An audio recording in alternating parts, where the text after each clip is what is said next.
Good morning all. ഞാൻ ജിഷാനു ജോആൻഡ്രോ അക്കാഡമിയിൽ നിന്ന്. First ഞാൻ കഴിഞ്ഞ വീഡിയോയിലെ പറഞ്ഞിരുന്നു നമ്മൾ ക്ലാസ് തുടങ്ങുന്നത് അല്ലെങ്കിൽ ഞാൻ ക്ലാസ് എടുക്കുന്നത് സിസ്റ്റം വൈസ് ആണ്. ഫസ്റ്റ് നമ്മുടെ സിസ്റ്റം എന്ന് പറയുന്നത് മെറ്റേണിറ്റി. അതിനകത്ത് നമ്മൾ എടുക്കാൻ പോകുന്നത് ആൻറ്റിനേറ്റൽ കെയർ എന്ന ടോപ്പിക്കാണ്. അതിനകത്ത് എന്തൊക്കെ കാര്യങ്ങൾ ഇൻക്ലൂഡ് ആവും അതെല്ലാം നമ്മൾ കവർ ചെയ്യും. ഫസ്റ്റ് ഞാൻ ഡിസ്കസ് ചെയ്യാൻ ഉദ്ദേശിക്കുന്നത് GTPAL അല്ലെങ്കിൽ GPAL അല്ലെങ്കിൽ GTPAL എന്നൊക്കെ നമ്മൾ പറയണത് നമ്മൾ നഴ്സിംഗിൽ പഠിച്ചിട്ടുണ്ട്. ചില സമയത്ത് നമുക്ക് വളരെ റെയറായിട്ട് അതിനകത്ത് നിന്ന് ക്വസ്റ്റ്യൻസ് കിട്ടാറുണ്ട്. G എന്ന് പറയുന്നത് ഗ്രാവിഡ എന്ന് പറയുന്നത് നമ്പർ ഓഫ് പ്രഗ്നൻസീസ്. ഡ്യൂറേഷൻ ഒരു പ്രശ്നമല്ല. പിന്നെ ഒന്നും തന്നെ എത്ര പ്രാവശ്യം ആ വിമൻ അല്ലെങ്കിൽ ആ ആള് പ്രഗ്നൻ്റ് ആയി എന്ന് മാത്രമാണ് നമ്മൾ കൗണ്ട് ചെയ്യുന്നത് ഗ്രാവിഡയ്ക്കകത്ത്. പാര എന്ന് പറയുന്നത് number of pregnancy after 20 weeks. 20 weeks കഴിഞ്ഞിട്ടുള്ള എല്ലാ പ്രഗ്നൻസികളുമാണ് നമ്മൾ പാരയ്ക്കകത്ത് കൗണ്ട് ചെയ്യുന്നത്. T എന്ന് പറയുന്നത് നമ്പർ ഓഫ് ടേം പ്രഗ്നൻസീസ്. നിങ്ങൾക്കറിയാം നമ്മൾ കാൽക്കുലേറ്റ് ചെയ്യുന്നത് 37 to 40 വീക്സ് ആണ് ടേം പ്രഗ്നൻസി എന്ന് പറഞ്ഞ് കാൽക്കുലേറ്റ് ചെയ്യുന്നത്. അപ്പം നമ്പർ ഓഫ് ടേം പ്രഗ്നൻസീസ് ആണ് Tക്കകത്തുള്ളത്. നെക്സ്റ്റ് P എന്ന് പറയുന്നത് preterm infants. Preterm infants എന്ന് പറയുന്നത് ഡെലിവറി നടക്കുന്നത് 20 to 37 വീക്സിനുള്ളിൽ ആണെങ്കിലാണ് നമ്മൾ അതിനെ പ്രീ ടേം പ്രഗ്നൻസി അല്ലെങ്കിൽ പ്രീ ടേം ഇൻഫൻസ് എന്ന് കൂട്ടുന്നത്.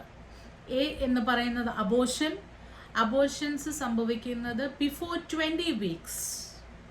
അത് എല്ലാവരും ഓർത്ത് വെക്കണം. ബിഫോർ 20 വീക്സിൽ വരുന്ന ഒരു പ്രഗ്നൻസിയും നമ്മൾ ടേം പ്രഗ്നൻസി ആയിട്ടോ അല്ലെങ്കിൽ പ്രീ ടേം ആയിട്ടോ കൂട്ടില്ല. അത് അബോഷനായി പോവുകയാണെങ്കിൽ അതിനെ നമ്മൾ അബോഷൻ എന്നാണ് പറയുന്നത്. L എന്ന് പറയുന്നത് number of living children. Okay, gravida para TPAL.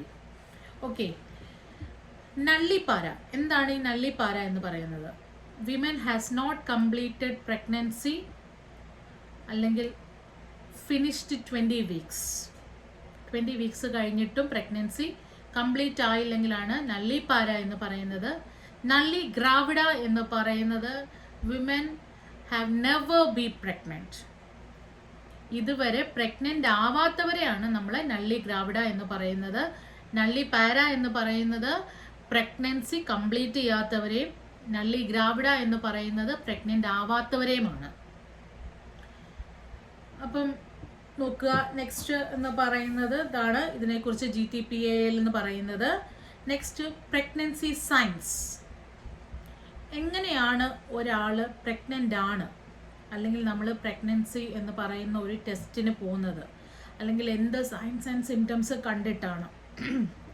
Okay, നമുക്ക് രണ്ട് തരം സയൻസിനെ കുറിച്ച് പറയുന്നുണ്ട്. 3 തരം സയൻസിനെ കുറിച്ച് പറയുന്നുണ്ട്. ഫസ്റ്റ് വൺ പ്രിസംപ്റ്റീവ് സയൻസ്, രണ്ടാമത്തേത് പ്രോബബിൾ സയൻസ്, മൂന്നാമത്തേതാണ് പോസിറ്റീവ് സയൻസ്. അപ്പം ഈ പ്രിസംപ്റ്റീവ് സയൻസിനകത്ത് എന്തൊക്കെയാണ് ഉള്ളതെന്ന് നമുക്ക് നോക്കാം. ഞാൻ ജസ്റ്റ് അങ്ങ് പറഞ്ഞു വിടുന്നതേ ഉള്ളൂ. നിങ്ങൾക്ക് എല്ലാവർക്കും അറിയാവുന്ന ടേംസ് ആണ്, അതുകൊണ്ട് അതിനെക്കുറിച്ച് കൂടുതൽ എക്സ്പ്ലെയിൻ ചെയ്യുന്നില്ല. ബട്ട് നമുക്ക് സെലക്ട് ഓൾഡായിട്ട് അപ്ലൈക്കകത്ത് വരുന്ന ക്വസ്റ്റ്യനകത്ത് പ്രിസംപ്റ്റീവ് സയൻസ് അല്ലെങ്കിൽ പ്രോബബിൾ സയൻസ് അല്ലെങ്കിൽ പോസിറ്റീവ് സയൻസ് ആണ് നമ്മളടുത്ത് സെലക്ട് ഓൾഡായിട്ട് അപ്ലൈ പറയുന്നതെങ്കിൽ കെയർഫുൾ ആയിട്ട് നോക്കുക എന്ന് മാത്രമേ ഉള്ളൂ. First one amenorrhoea. നിങ്ങൾക്ക് എല്ലാവർക്കും അറിയാം, പീരീഡ്സ് ആവാത്തത് അല്ലെങ്കിൽ മെൻസ്ട്രേഷൻ ആവാത്തത്. പക്ഷെ അത് ഒരിക്കലും ഒരു സൈൻ ഓഫ് പ്രഗ്നൻസി മാത്രമല്ല, ഇല്ലേ? വേറെ പല ഗൈനിക് റിലേറ്റഡ് പ്രോബ്ലംസിനും ഈ അമനോറിയ വരാറുണ്ട്. അത് നമ്മൾ ലേറ്റർ ഓൺ പഠിക്കുന്നുണ്ട്. അപ്പോൾ ഫസ്റ്റ് പിന്നെ nausea and vomiting, increased size and increased feeling of fullness, pronounced nipples, urinary frequency. പിന്നെ ഒരു പ്രിസംപ്റ്റീവ് സൈനകത്തുള്ളൊരു കാര്യമാണ് ക്യുക്കനിങ്.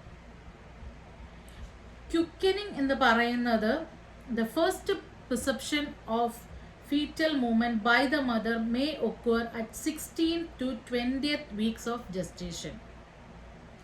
അമ്മയ്ക്ക് ഫീൽ ചെയ്യുന്ന കാര്യമാണ്, അല്ലേ?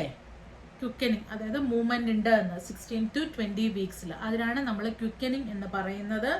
പിന്നെ ഫിറ്റീഗ്, പിന്നെ discolouration of the vaginal mucosa. ഇത്രയുമാണ് നമ്മൾ പ്രിസംപ്റ്റീവ് സയൻസിനകത്ത് പറയുന്നത്. നെക്സ്റ്റ് വൺ എന്ന് പറയുന്നത് പ്രോബബിൾ സയൻസ്. പ്രോബബിൾ സൈൻസ് എന്ന് പറയുന്നത് യൂട്രൈൻ എൻലാർജ്മെൻറ്റ്.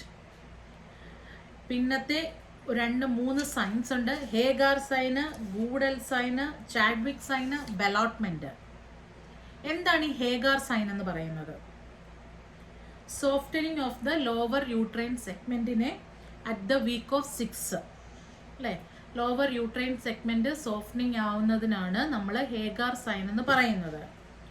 ഗൂഡൽ സൈൻ എന്ന് പറയുന്നത് softening of the cervix at the beginning of the 2nd month. അതാണ് നമ്മളുടെ ഗൂഡൽ സൈൻ എന്ന് പറയുന്നത്. പിന്നെ ചാഡ്വിക് സൈൻ. ചാഡ്വിക് സൈൻ എന്ന് പറയുന്നത് violet discolouration of the mucous membrane of the cervix, vagina and vulva. 4ാമത്തേത് ballottement. Rebounding of the foetus against examiner's fingers. Okay, ഇതാണ് 4 കാര്യങ്ങൾ. അതായത് Goodell sign, Hegar sign, ballottement, Chadwick sign. ഇതെല്ലാം probable signs ആണ്, അതായത് സാധ്യതയുണ്ട് പ്രഗ്നൻസിക്ക്. പിന്നെ പോസിറ്റീവ് പ്രഗ്നൻസി അല്ലെങ്കിൽ പോസിറ്റീവ് സൈൻസ് എന്ന് പറയുന്നത് ഫീറ്റൽ ഹാർട്ട് റേറ്റ് ഡിറ്റക്ട് ചെയ്ത് അത് ഓൾമോസ്റ്റ് ആഫ്റ്റർ 6 weeks കഴിയുമ്പോൾ നമ്മൾ സ്കാനിങ്ങിലൂടെയാണ് നമ്മൾ ഏറ്റവും കൂടുതലായിട്ട് ഫീറ്റൽ ഹാർട്ട് റേറ്റ് ഡിറ്റക്ട് ചെയ്യുന്നത്. അത് ഒരു പോസിറ്റീവ് സൈൻ തന്നെയാണ്, അതായത് ഈ ലേഡി പ്രഗ്നൻ്റ് ആണെന്നുള്ളതിൻ്റെ കൺഫേം സൈൻ. പിന്നെ active foetal movement, examiner palpate ചെയ്യുന്ന സമയത്ത് ആക്റ്റീവ് ഫീറ്റൽ മൂവ്മെൻറ്റ് കിട്ടുവാണെങ്കിൽ അതും പോസിറ്റീവ് സൈനാണ്.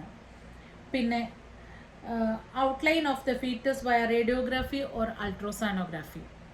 കൂടുതലും നമ്മൾ അൾട്രാസൗണ്ട് ആണ് ചെയ്യുന്നത്. വേറെ പ്രത്യേകിച്ച് റേഡിയേഷൻസ് ഒന്നും തന്നെ ഈ സമയത്ത് നമ്മൾ പ്രഗ്നൻറ്റ് ലേഡീസിന് unless and until it's really needed for the lady. ഒരാൾക്ക് ശരിക്കും വേറെ എന്തെങ്കിലും ഒരു ഡിസീസ് ഉണ്ടായി ഇത് നമുക്ക് ഒഴിച്ചുകൂടാൻ പറ്റില്ലെങ്കിൽ മാത്രമേ നമ്മൾ ഏതെങ്കിലും ഒരു റേഡിയേഷൻ ട്രീറ്റ്മെൻറ്റിന് വെരി സ്പെഷ്യൽ പ്രൊട്ടക്ഷൻ എടുത്ത് മാത്രമാണ്, എക്സ്റേ ആണെങ്കിൽ പോലും എടുക്കുന്നത് അവർക്ക്, അല്ലേ? അപ്പം ഇതാണ് 3 തരത്തിലുള്ള സയൻസ് എന്ന് പറയുന്നത്. പ്രിസംപ്റ്റീവ് സയൻസ്, അതായത് പ്രിസംപ്റ്റീവ് സയൻസ് കൂടുതലും അമ്മ പറയുന്ന സൈനാണ്. എനിക്കിങ്ങനെയാണ്, ഞാൻ തോന്നുന്നു ഞാൻ പ്രഗ്നൻ്റ് ആണ് എന്ന്. പക്ഷെ അതൊരിക്കലും ഒരു കൺഫേം സൈൻ അല്ല. പിന്നെ പ്രോബബിൾ സയൻസ്, പിന്നെയാണ് പോസിറ്റീവ് സയൻസ്. ഈ 3 സയൻസാണ് നമ്മൾ മെയിൻലി നമ്മൾ ഇതിനകത്ത് കാണുന്നത് പ്രഗ്നൻസി സയൻസ് എന്ന് പറയുന്നത്. പിന്നെ ഫണ്ടൽ ഹൈറ്റ് നോക്കാറുണ്ട്. അപ്പം ഒരു ക്വസ്റ്റ്യൻ പറഞ്ഞു കഴിഞ്ഞാൽ a women is pregnant for the 4th time.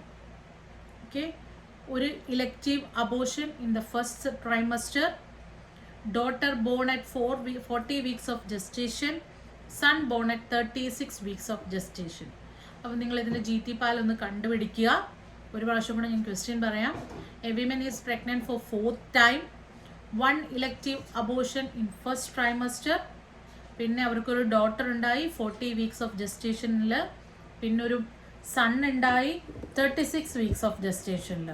Just ഒന്ന് കണ്ടുപിടിച്ച് നോക്കുക, എന്നിട്ട് ആൻസർ കമൻ്റായിട്ട് ചെയ്യാൻ ശ്രമിക്കുക. പിന്നെ നമ്മൾ എങ്ങനെയാണ് എസ്റ്റിമേറ്റഡ് ഡേറ്റ് ഓഫ് ഡെലിവറി അല്ലെങ്കിൽ EDD കാൽക്കുലേറ്റ് ചെയ്യുന്നത്? നേഗൽസ് റൂള് വെച്ചിട്ട് LMB plus 9 months plus 7 days അല്ലേ? LMB എന്ന് പറയുന്നത് ലാസ്റ്റ് മെനിസ്ട്രേഷൻ പീരീഡിൻ്റെ ഡേറ്റ് ആണ്. പക്ഷെ അത് കാൽക്കുലേറ്റ് ചെയ്യുന്നത് നമ്മൾ ഫസ്റ്റ് ഡേ ഓഫ് മെനിസ്ട്രേഷൻ തൊട്ടാണ്, അല്ലാതെ മെനിസ്ട്രേഷൻ എൻഡ് ചെയ്യുന്നത് വെച്ചിട്ടല്ല. കൺഫ്യൂസ്ഡ് ആയി പോവരുത്. ഫസ്റ്റ് ഡേ ഓഫ് മെനിസ്ട്രേഷൻ തൊട്ടാണ് നമ്മൾ LMB കാൽക്കുലേറ്റ് ചെയ്യുന്നത്. അതായത് ചിലവർക്ക് 4 days ഉണ്ടാവാം, ചിലർക്ക് 5 days ഉണ്ടാവാം, ചിലർക്ക് 6 days ഉണ്ടാവാം, അത് കൂടുതലുള്ളവരും ഉണ്ട്. അതുകൊണ്ട് LMB plus 9 months plus 7 days ആണ് നമ്മളുടെ നോർമൽ പ്രഗ്നൻസി അല്ലെങ്കിൽ എസ്റ്റിമേറ്റഡ് ഡേറ്റ് ഓഫ് ഡെലിവറി നമ്മൾ കാൽക്കുലേറ്റ് ചെയ്യുന്നത്. ഇത്രയുമാണ് ഇൻട്രൊഡക്ഷൻ മെറ്റേണിറ്റി എന്ന് പറയുന്നത്. നെക്സ്റ്റ് ക്ലാസ്സിൽ നമ്മൾ അടുത്ത ടോപ്പിക്സ് എടുക്കുന്നുണ്ടാവും. വളരെ ഷോർട്ടായിട്ട് ഞാൻ ഈ വീഡിയോ ചെയ്യുന്നതിന് കാരണം എന്ന് പറഞ്ഞാൽ നിങ്ങൾക്ക് എല്ലാവർക്കും എപ്പോഴും ഇത് കേൾക്കാൻ പറ്റണം എന്നില്ല. അപ്പോൾ ഒരു 10 മിനിറ്റിൻ്റെയൊക്കെ വീഡിയോ ആണെങ്കിൽ എങ്ങനെയാണെങ്കിലും നമുക്കൊരു 10 മിനിറ്റ് അറ്റ് സ്ട്രെച്ചിൽ നമുക്ക് സ്പെയർ ചെയ്യാൻ പറ്റും, ഇല്ലേ? അപ്പം ഫസ്റ്റ് ടൈം നിങ്ങൾ കാണുന്നവരാണെങ്കിൽ എൻ്റെ ചാനൽ ഒന്ന് സബ്സ്ക്രൈബ് ചെയ്യുക. All the best. Thank you.